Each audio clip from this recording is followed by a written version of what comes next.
Hare Krishna, Krishna Krishna, Hare Hare, Hare Rama, Rama Rama, Hare Hare.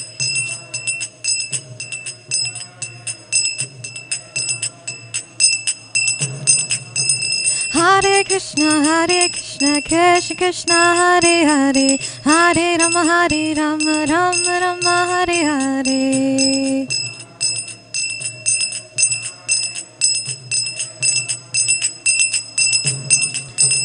Hare Krishna, Krishna Krishna, Hare Hare, Hare Rama, Rama Rama, Hare Hare.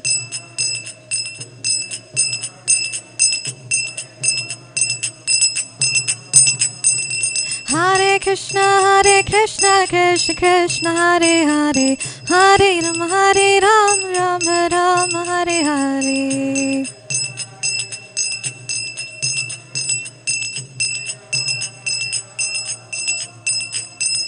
Hare Krishna, Krishna Krishna, Hare Hare, Hare Rama, Rama Rama, Hare Hare.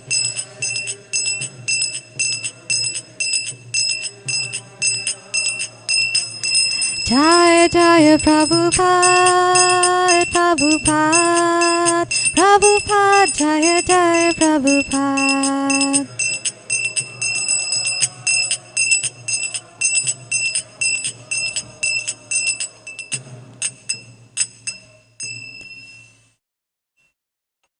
Om Namo Bhagavate Vasudevaya.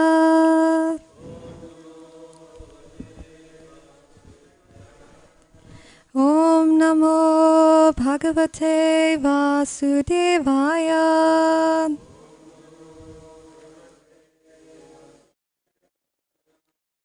Om Namo Bhagavate Vasudevaya.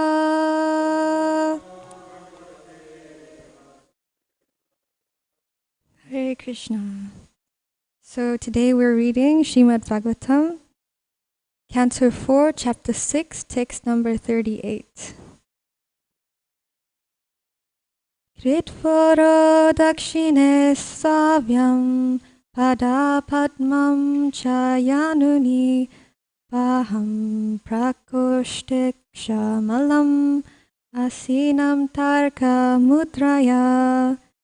Kritvaro dakshine savyam pada padmam chayanuni paham prakoshtek shamalam asinam tarka mudraya. Kritvaro dakshine savyam pada padmam chayanuni paham prakoshtek shamalam asinam tarka mudraya. Okay, so you can repeat. Kritvaro dakshine savyam pada padmam chayanuni paham prakoshtek shamalam asinam tarka mudraya. Kritvaro dakshine savyam pada padmam chayanuni paham prakoshtek shamalam asinam tarka mudraya. Kritvaro dakshine savyam pada padmam chayanuni paham prakoshtek shamalam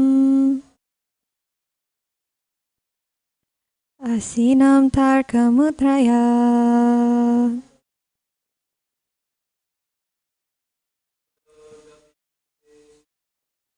Kritvaro dakshine savyam pada padmam chayanuni paham prakoshtek shamalam Asinam Tarkamudraya Hitvaro Dakshine Savyam Adapadmam Cha Janani Aham Prakoshte Kshamalam Ashinam Tarkamudraya Hitvaro Dakshine Savyam Padapadmam Cha Janani Aham Prakoshte Kshamalam Asinam Tarkamudraya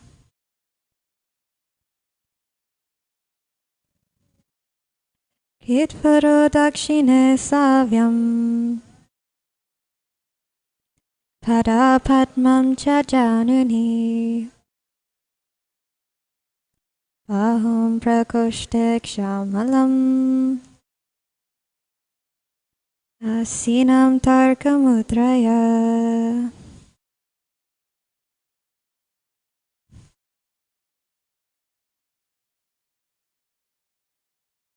Hitvaro Dakshine Savyam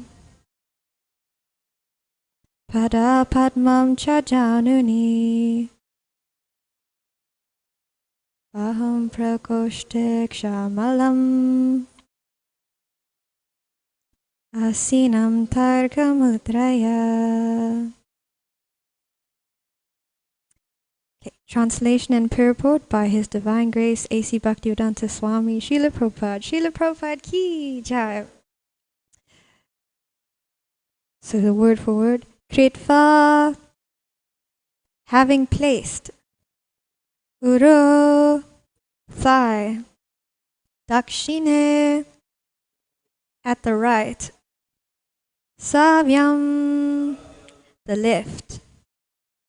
Padapadmam, lotus feet. Cha, and. Januni, on his knee. Paham, hand. Prakoshte, in the end of the right hand. Akshamalam, Rudraksha beads. Asinam, sitting. Tarka mudraya, with the mudra of argument. Translation. His left leg was placed on his right thigh, and his left hand was placed on his left thigh. In his right hand he held Rudraksha beads. This sitting posture is called Virasana. He sat in the Virasana posture, and his finger was in the mode of argument. Purport. The sitting posture described herein is called Virasana according to the system of Ashtanga Yoga performances. In the performance of yoga, there are 8 divisions, such as yama and niyama, controlling, following the rules and regulations, then practicing the sitting postures. Besides Virasana, there are other sitting postures, such as Padmasana and Siddhasana. Practice of these asanas without elevating oneself to the position of realizing the Supersoul Vishnu is not the perfectional stage of yoga. Lord Shiva is called Yogeshvara, the master of all yogis, and Krishna is also called Yogeshvara. Yogeshvara indicates that no one can surpass the yoga practice of Lord Shiva, and Yogeshvara indicates that no one can surpass the yogic perfection of Krishna. Another significant word is Tarka Mudra. This indicates that the fingers are opened and the second finger is raised, along with the arm, to impress the audience with some subject matter. This is actually a symbolic representation.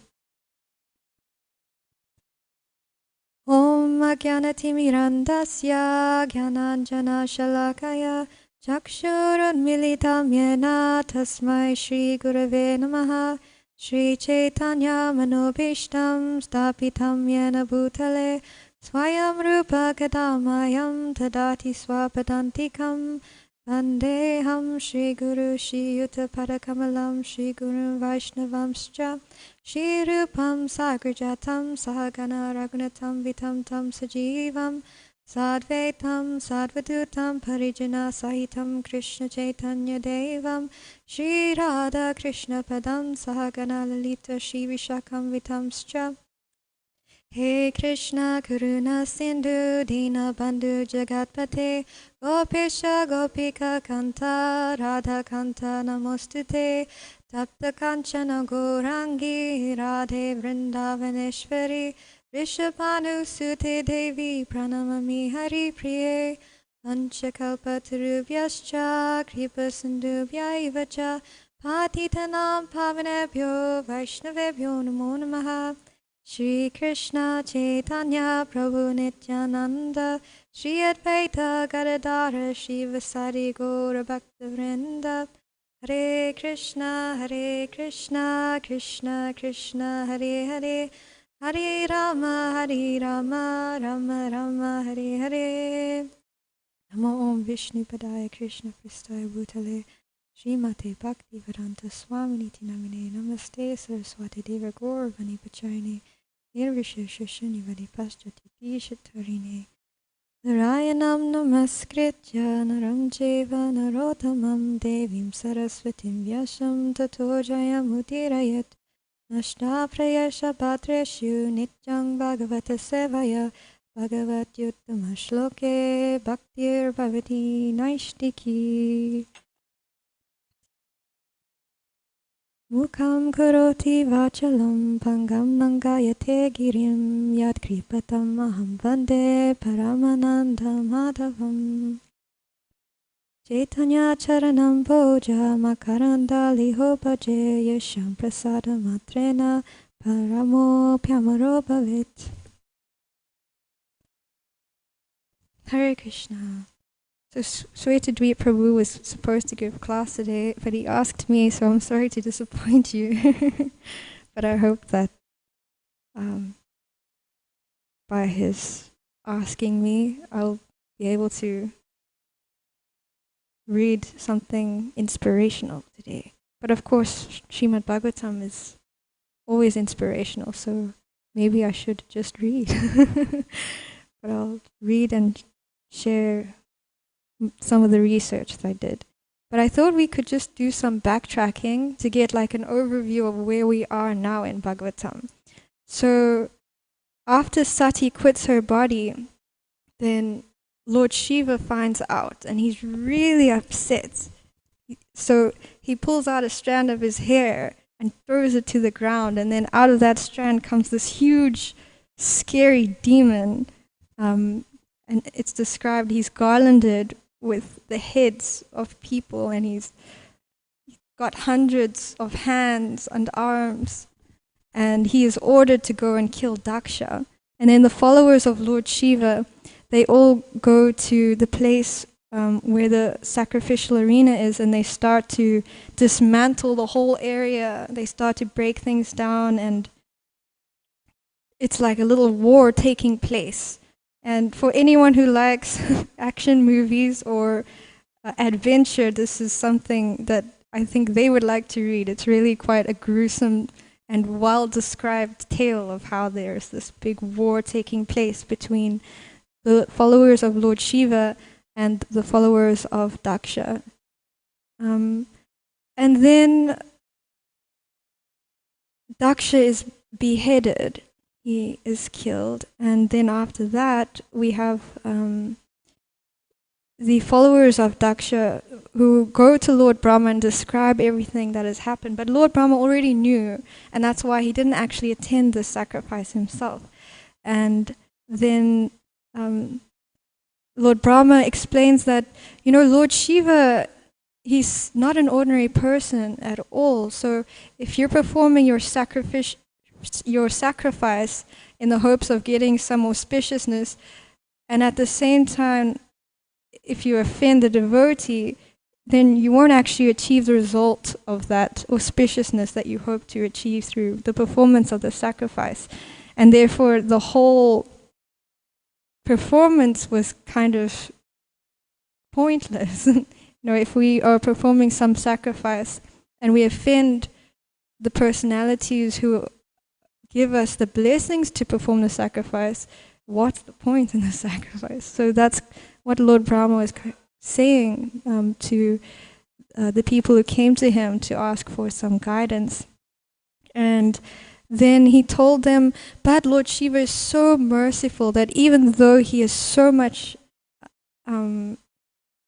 offended by what has taken place, or maybe he's grieving so much because his sati has just taken her own body, still he would be willing to forgive you and to accept you if you just go to him and you pay obeisances and apologize and accept him as a spiritual master, because Lord Shiva, he can be accepted as a spiritual master. Like I said, he's not an ordinary person. So now they're traveling to the place where Lord Shiva resides. So I thought we could just read the verses describing this place because it's quite wonderful. It describes how there are different, so many different kinds of vegetation and beautiful flowers and so many different kinds of people, the demigods, they reside there.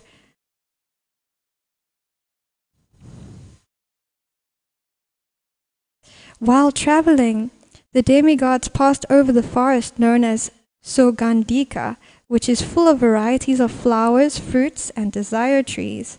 While passing over the forest, they also saw the regions of Yaksheshvara. In that celestial forest, there were many birds whose necks were colored reddish and whose sweet sounds mixed with the humming of the bees. The lakes were abundantly decorated with crying swans as well as strong-stemmed lotus flowers. All these atmospheric influences unsettled the forest elephants who flocked together in the sandalwood forest, and the blowing wind agitated the minds of the damsels there for further sexual enjoyment. They also saw that the bathing ghats and their staircases were made of Vaidurya mani. The water was full of lotus flowers. Passing by such lakes, the demigods reached a place where there was a great banyan tree. That banyan tree was 800 miles high, and its branches spread over 600 miles around.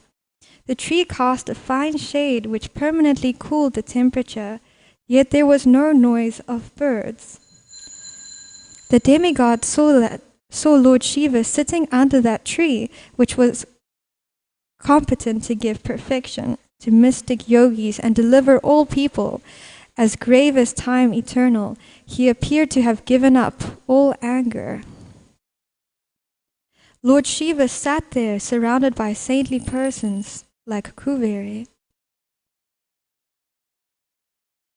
Shri Shri Radharanath ki jai, Shri Chaitanya Mahaprabhu ki jai, Shri Giriraj Govardhan ki jai, Srila Prabhupada ki jai, Nantikoti Vaishnav Vrindi ki jai. Lord Shiva sat there, surrounded by saintly persons like Kuvera, the master of the Guhyakas, and the four Kumaras, who were already liberated souls. Lord Shiva was grave and saintly. The demigods saw Lord Shiva sitting in his perfection as the master of the senses, knowledge, fruitive activities, and the path of achieving perfection. He was the friend of the entire world, and by virtue of his full affection for everyone, he was very auspicious. He was seated on a deerskin and was practicing all forms of austerity. Because his body was smeared with ashes, he looked like an evening cloud. On his hair was the sign of a half moon, a symbolic representation. He was seated on a straw mattress and speaking to all present, including the great sage Narada, to whom he specifically spoke about the absolute truth. And then that brings us to today's text. So now they're just getting darshan of Lord Shiva. How is he sitting and what is he doing? His left leg was placed on his right thigh, and his left hand was placed on his left thigh. In his right hand, he held Rudraksha beads. This sitting posture is called Virasana. He sat in the Virasana posture, and his finger was in the mode of argument. So I looked up that particular mudra, the Tarka mudra, and it looked something like this. So he was making a point. And Prabhupada also used to do that. When he'd speak, sometimes he would gesture with the Tarka mudra when he's describing something in Bhagavatam. And then Srila Prabhupada says in the purport that practice of these asanas without elevating oneself to the position of realizing the Supersoul, Vishnu, is not the perfectional stage of yoga. So yoga actually means to link with the Supreme, to link with Krishna. And today, if you go and try and practice yoga at different schools of, like sitting in different postures and doing different stretches, it's good to help elevate our minds to the mode of goodness at least, but it's not going to give us transcendental realization if we don't actually practice bhakti, because what we're trying to do is practice bhakti yoga. So yoga, yes, it means linking to the Supreme Lord, and we're doing that through bhakti, through devotional service. So we're linking to Krishna through devotional service. But the reason that simply by sitting in asanas for however long you like isn't going to elevate our consciousness to the level of bhakti yoga is because in this particular age of Kali, what's recommended is the chanting of Krishna's holy names, and as the primary process, it's the Yuga Dharma. And then I thought I'd just read a little bit more about that, how in the different yugas there's a particular prescribed method of self-realization. So this is found in the Chaitanya Charitamrita, Madhya Lila. It's text number 242 of the 6th chapter. In this age of quarrel and hypocrisy, the only means of deliverance is the chanting of the holy names of the Lord. There is no other way, there is no other way, there is no other way. You've probably all heard that before. Harinam, Harinam, Harinam, eva kevalam, kalona, stevana, stevana, steva gatiranyata. And in the purport, Srila Prabhupada says, because the people of this age are so fallen, they can simply chant the Hare Krishna Maha Mantra. In this way, they can rid themselves of the bodily conception of life and become eligible to engage in the Lord's devotional service. One cannot engage in the devotional service of the Lord without being purified of all contamination. This is confirmed in the Bhagavad Gita, chapter 7, text number 28. And that text is, persons who have acted piously in previous lives and in this life, and whose sinful actions are completely eradicated, are freed from the dualities of delusion, and they engage themselves in my service with determination. Sometimes people are surprised to see young men and women take so seriously to the Krishna consciousness movement. By giving up sinful activity, illicit sex, meat eating, intoxication, and gambling, and strictly following the injunctions given by the spiritual master, they have become purified of all contamination. They can therefore fully engage in the devotional service of the Lord. In this age of Kali, Hari Kirtan is very, very important. The importance of chanting the holy name of the Lord is stated in the following verses from Srimad Bhagavatam. It's Canto 12, Chapter 3, text 51 to 52. which says, the most important factor in this age of Kali, which is an ocean of faults, is that one can be free from all contamination and become eligible to enter the kingdom of God simply by chanting the Hare Krishna mantra. The self-realization that was achieved in the Satya millennium by meditation, in the Treta millennium by the performance of different sacrifices, and in the Dwapara millennium by worship of Lord Krishna, can be achieved in the age of Kali simply by chanting the holy names. Hare Krishna. So I heard in another class that Srila Prabhupada gave, he said, if I told you you had to perform some severe austerity and you had to sit in this particular posture for so long and it's really complicated and really difficult, then people would think, oh yes, this must be the process of self-realization because it's so difficult and so complicated. But then if you just tell them, all you have to do is chant Hare Krishna, they'll think, but it's so simple. Is this really the only thing we have to do? And of course, everything else that supports the chanting of Hare Krishna, like following the principles, the other principles of devotional service.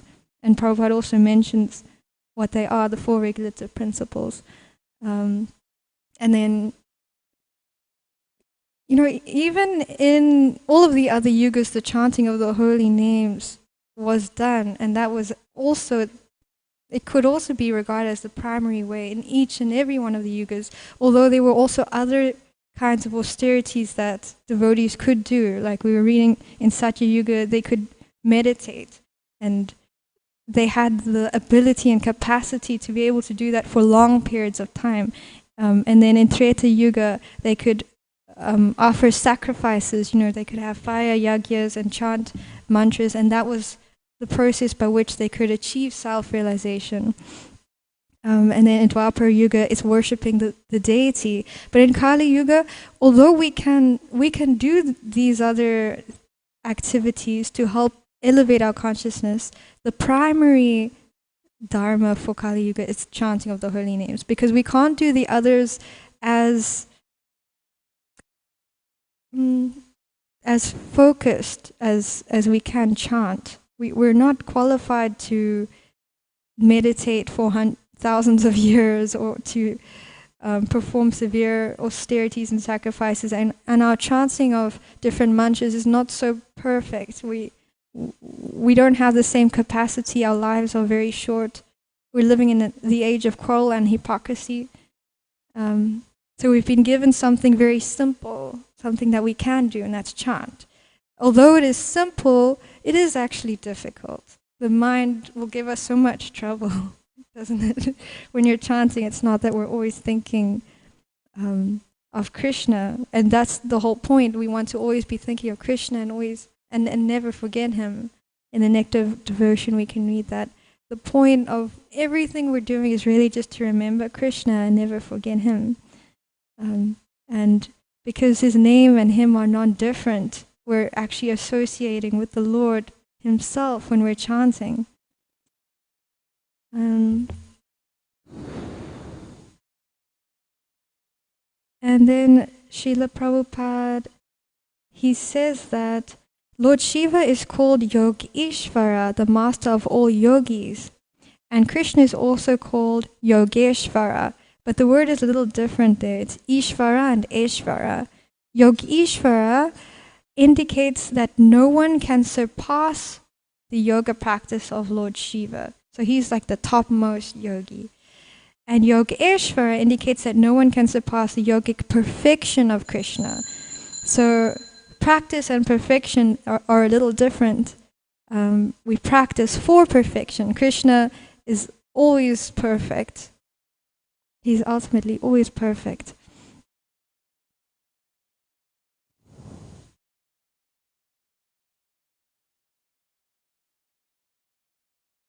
So that was it that I had for today. I know it's a really short class, but it's kind of a short purport.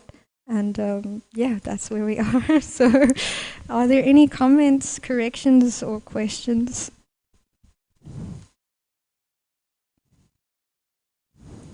Okay. Grantaraj Srimad Bhagavatam ki jai, Srila Prabhupada ki jai, Anantakoti Vaishnava Vrinda ki jai, Gaur Premanande Haribol.